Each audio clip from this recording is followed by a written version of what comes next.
tardes con todos, mi nombre es Diana López, estoy en el tercer nivel en la carrera de Derecho en la Universidad Técnica del Norte. El día de hoy les hablaré acerca del derecho como superestructura en la sociedad según Marx.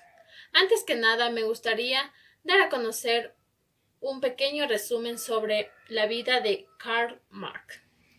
Karl Marx fue un filósofo, economista, sociólogo, periodista intelectual y militante comunista alemán de origen judío, que nació el 5 de mayo de 1819 y lamentablemente falleció a sus 64 años de edad el 14 de marzo de 1883 en Londres.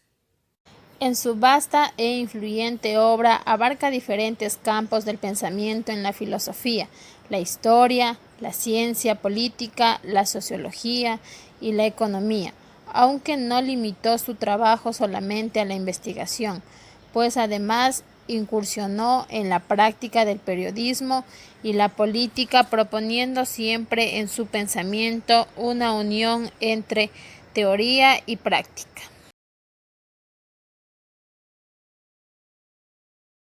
La superestructura es un concepto marxista que hace referencia al conjunto de elementos jurídicos, políticos e ideológicos provocados por la infraestructura o base.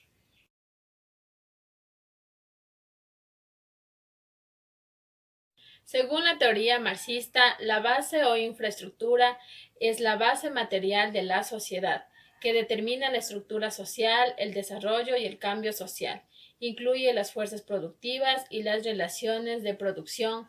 De ella depende la superestructura, es decir, el conjunto de elementos de la vida social dependientes de la base o infraestructura, como por ejemplo las formas jurídicas, políticas, artísticas, filosóficas y religiosas de un momento histórico concreto. La infraestructura condiciona lo que Marx llama superestructura compuesta por la estructura jurídica política y la estructura geopolítica o formas de conciencia social. La estructura jurídico-política se refiere a las leyes, las instituciones estatales.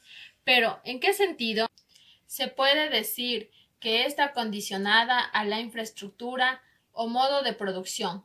En el sentido de que las instituciones estatales o las leyes van a estar de alguna manera puestas al servicio de quien domina el modo de producción. Esto es servicio de la clase dominante. Así, por ejemplo, en la época feudal, las leyes y las instituciones estatales están hechas y organizadas de tal modo que benefician a la clase dominante, de señores en contra de los intereses de la clase dominada. Los siervos, lo mismo ocurre también con la burguesía y el proletariado. En definitiva, el poder político y el poder legislativo está condicionado por quien tiene el poder económico, es decir, la clase dominante.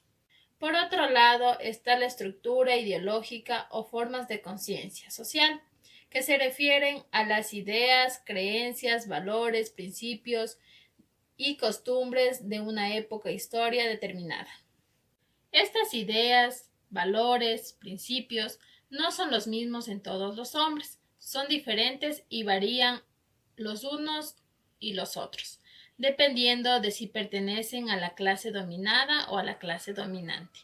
Cada clase social tiene sus propios valores, principios, ideas, costumbres, creencias, o lo que es lo mismo, cada hombre Mira el mundo de una manera dependiendo de su lugar o posición en el proceso de producción y de la misma manera que en las leyes y en las instituciones estatales descata la presencia de la clase dominante.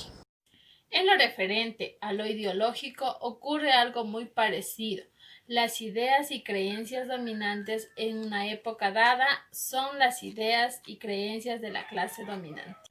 Resumiendo, cualquier época o sociedad histórica tiene dos elementos muy importantes, que son la infraestructura o modo de producción y la superestructura, con sus dos elementos componentes. La infraestructura es un elemento esencial, pues condiciona al otro elemento, es decir, a la superestructura. En mi opinión, y en una pequeña conclusión, me gustaría destacar ciertos puntos. Yo creo y considero que, de acuerdo a la teoría de Marx, el derecho en la antigüedad se manifestaba de acuerdo al sistema económico que tenía cada persona. Es decir, mientras una persona tenía un nivel económico alto, podía ocupar cualquier cargo y sobre este recalcaba una autoridad. Mientras tanto, que las personas que tenían cierto nivel económico bajo estarían bajo el orden o el mandato de las personas que tienen una mejor estabilidad económica. Muchas gracias.